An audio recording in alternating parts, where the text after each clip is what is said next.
जो इस लोक में दूसरे का मांस खाते हैं,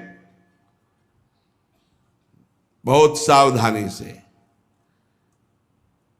दुर्गति होती, पक्का दुर्गति होती है। मांस खाने वाले ध्यान से सुन ले, पूर्व में जो किसी भी पशु का मांस खाते हैं उनको तो पहले नरक का दंड मिलेगा, फिर वही पशु बनेंगे, वैसे काटे जाएंगे। और जो ज्यादा पशुओं का मांस काट के खाते हैं तो उनके घर में घटना भी हो जाती है, कोई न कोई विनाशकारी घटना घटेगी। पूज्य श्री भाईजी महाराज हनुमान प्रसाद पोद्दार जी ने एक प्रसंग में बताया कि एक परिवार था जो बकरा और मुर्गी इनको घर में लाता और काट करके खाता। उनके 3 बालक थे, एक 4 महीने का था, एक 3-4 साल का था और एक 12 वर्ष का था।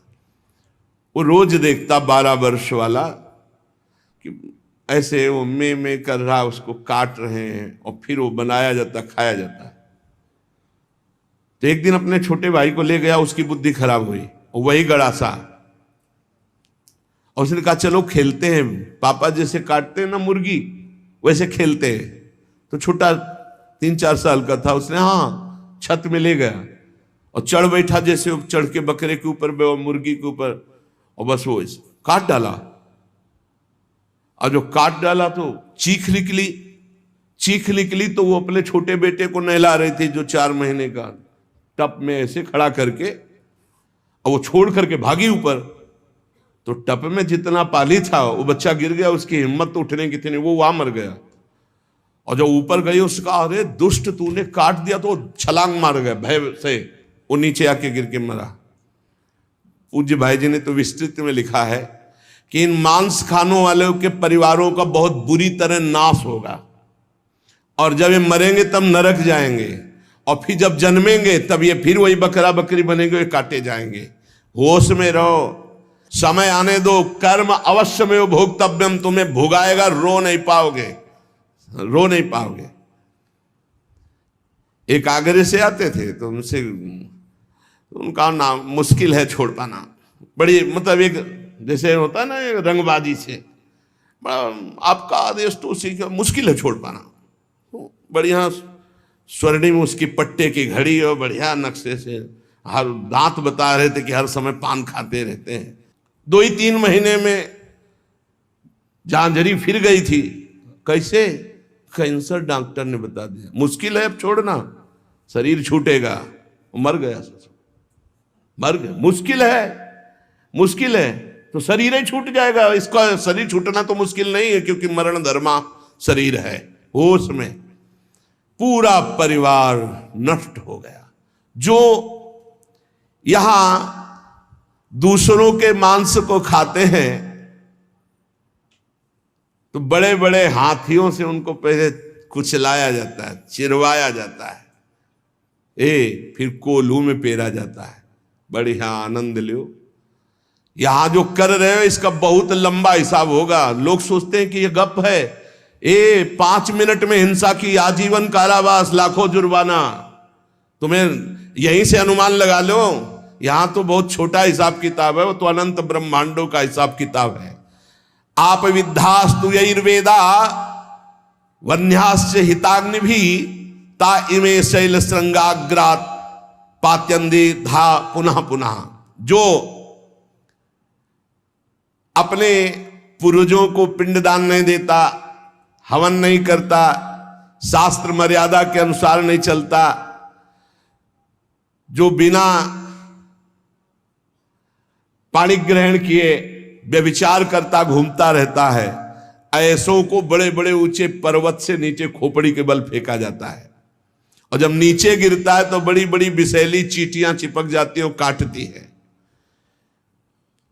अब और सावधानी की बात, जो पापी पुरुष के द्वारा दिया हुआ दान लेता है, स्वीकार करता है, पापी होश में ये रुपए की गड्डी नरक पहुंचा देगी, जो पापी पुरुषों द्वारा दिया हुआ दान लेते हैं, चाहे वो यज्ञ कराने के लिए, चाहे वो किसी भी कार्य के लिए, उन मनुष्यों को पत्थर के भवन में छोटे से ऐसे गैसील, बिल्कुल गैस ऐसी जहरीली, उसमें कीड़े की तरह उन्हें बंद कर दिया जाता, बाहर से कोई वायु नहीं, बंद। अब कितने हजार वर्ष, कितनी घबराहट है। अब सोचो, पत्थर के छोटे छोटे ऐसे भवन, उनमें गैस भरी हुई जहरीली, उसमें बंद कर दिया गया। दशांश लिया जाता धर्मात्मा पुरुष का, दशांश दान है धर्मात्मा पुरुष का, 100 मेहनत से कमाए। अब अगर तुम 10 रुपए दान कर दोगे तो बहुत बड़ी बात हो जाएगी। एक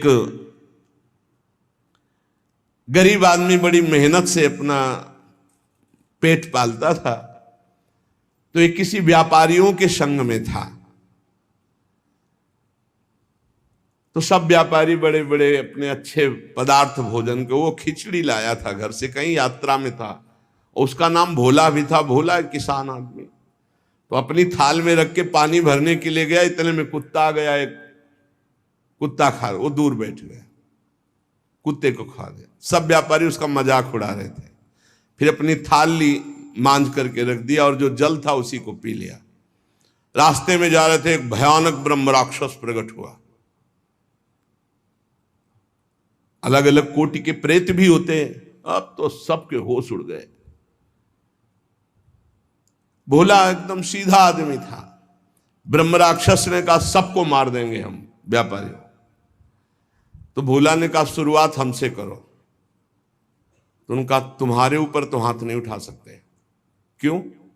क्योंकि तुमने कभी बेईमानी नहीं की, धर्म से कमाए हो, और आज तुमने इतना बड़ा पुण्य किया कि भूखे थे, अपनी मेहनत की कमाई की खिचड़ी कुत्ते को खाने दिया। अगर वो पुण्य मुझे दे दो तो मैं ब्रह्म राक्षस योनि से मुक्त हो जाऊं, किसी को नहीं दंड दूंगा। तो उसने कहा कैसे दे दूं? बोले संकल्प करो कि आज की खिचड़ी जो कुत्ते ने पाई उसका जो पुण्य हुआ मैं तुम्हें देता हूं, मैं अभी मुक्त हो जाऊंगा, नहीं सबको मार दूंगा इन व्यापारियों को। धर्म की कमाई का छोटा सा भी दान वो भगवान की भी प्राप्ति करा सकता है। दशांश धर्म के दान को कहा गया है, मेहनत की कमाई का फिर दशांश दान कहा गया। पाप कहीं दान नहीं होता, पाप कहीं दान नहीं होता, उसका विधान फिर ब्रह्म ऋषि बताते हैं कि आज तक किया, अब कभी पाप नहीं करेंगे, अब क्या करें, तो फिर उसका विधान वो बता देते हैं। ऐसा नहीं कि पाप करते जाओ, दशांश देते जाओ तो बुद्धि भ्रष्ट होती चली जाएगी। जो ये बहुत बड़ा अपराध है, उपकार करने वाले का अपकार कर देता है। कृतज्ञता, कृतज्ञ होना चाहिए। आपके लिए किसी ने उपकार किया, आपको आपका हित किया, आपके संकट में सहयोग किया, तो जीवन भर वो जब दृष्टि में आ जाए तो थोड़ा कृतज्ञ होना चाहिए। ऐसा नहीं कि उसका अपकार कर दो। जैसे गुरुदेव ने मंत्र दिया, उपासना दी, तुम्हारा उपकार किया। खोटी बुद्धि वाला जो कृतज्ञ नहीं रहता उसको यहां तप्त कुंभ नामक नरक में गिराया जाता है। ये बहुत दुख देने वाला है, ताप ही ताप। और इसमें 80 पत्रवन नरक में जैसे तलवारें हैं, ऐसे किनारे किनारे तलवारें हैं। जिधर ये होता उधर तलवार घुसती, बार बार इसको पीड़ा होती है। फिर उसे अगले कालसूत्र नामक नरक में डाला जाता है। विश्वासघाती, गुरुद्रोही, मित्रद्रोही, इनका उद्धार बहुत मुश्किल होता है। ये यहां नरक में भोग करके भी जब जन्म लेते हैं तो कोढ़ी, दुष्ट स्वभाव वाले, सर्प आदि ऐसी योनियों को प्राप्त होते हैं। यहां जो किसी का सोना चुरा लेते हैं, यहां जो शराब पीते हैं, उन महापापियों को यहां लाया जाता है। और जो शराब पीते हुए गला हुआ लोहा उनको पिलाया जाता है। ए भैया शराबी जो पिए हो तो बंद कर दो आज से, नहीं आगे इंतजाम कुछ और है। हाँ, जलता हुआ लोहा पिघलता हुआ पिलाया जाएगा, मरोगे है नहीं, बहुत होश में। स्वर्ण की चोरी करने वाले को वैसे ही स्वर्णिम आग के ऊपर फेंक दिया जाता है, भुनो सारी। यहां कोई मानता नहीं, कहते सब झूठ है, भोगोगे तब पता चलेगा तुम्हें। और ऐसे लोग जब नरक से लौटते हैं तो उनको यहां भारी भारी घृणित बीमारियों से पीड़ित होना पड़ता है। राजन, जो नीच, अपवित्र, पापी पुरुष है, वो जब दूसरों से दान लेता है तो नरक में जो बताया गया वो भोग भोगता है। यहां जन्म लेता है गधे का, गधा बनता है। 2 ईंट देखते रहो आराम से। किसको? जो पतितों से, पापियों से दान लेता है, वो न ऊपर तो सुना दंड, और जब मृत्यु लोक में जन्मेगा तो वो गधा बनेगा। चाहे कोई भी हो, तैयार रहो पीठ मजबूत करके ढोने के लिए भार। जो अधिकारी नहीं है, पतित है, उससे जो पैसे के बल से पूजा करवाता, यज्ञ करवाता है, उस द्विज को जब नरक जाके पहले भोगेगा और फिर लौटेगा तो विष्ठा का कीड़ा होना पड़ेगा। जो पैसे के बल से पतितों को भी, हाँ आओ पूजा कर ले, आओ यज्ञ करवा देते हैं तुम्हारी, नहीं पहले जजमान का परीक्षण होता है, अधिकार होता है। ऐसे द्विज को नरक से लौटने पर विष्ठा का कीड़ा होना पड़ता है। जो अपने गुरुदेव के साथ छल करता है, अहंकार करता है, कपट करता है, उसे पागल कुत्ते की योनि मिलती है। उसे नरक भोगने के बाद पागल कुत्ते की योनि मिलती है। जो गुरु की संपत्ति का अपहरण कर लेता है, मनमानी आचरण करता है, तो उसे यहां यही दंड मिलता है, अर्थात कुत्ते की योनि प्राप्त होती है। जो अपने माता पिता वयोवृद्ध का अपमान करता है, कटुवचन करता है, उसे यहां पक्षी की योनि प्राप्त होती है। जो बीमार रहता है हर समय, पक्षी, कष्ट से युक्त पक्षी की योनि। जो अपनी भाई की स्त्री का गलत भाव, तो वो कछुए की योनि प्राप्त होता है, बड़ा कष्ट में जीवन उसका व्यतीत होता है। जो यहां अपने मालिक के साथ दगाबाजी कर देता है, वो बंदर की योनि को प्राप्त होता है।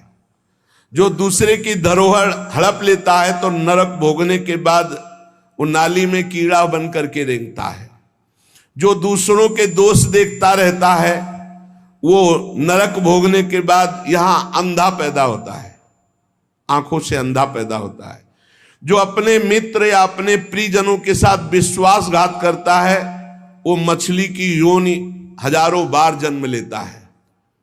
जो मनुष्य यहां जौ, तिल, धान, अन्न इसकी चोरी करता है या अनाज के खेतों में आग लगा देता है, वो नरक भोगने के बाद यहां नेवला और चूहे की योनि प्राप्त करता है।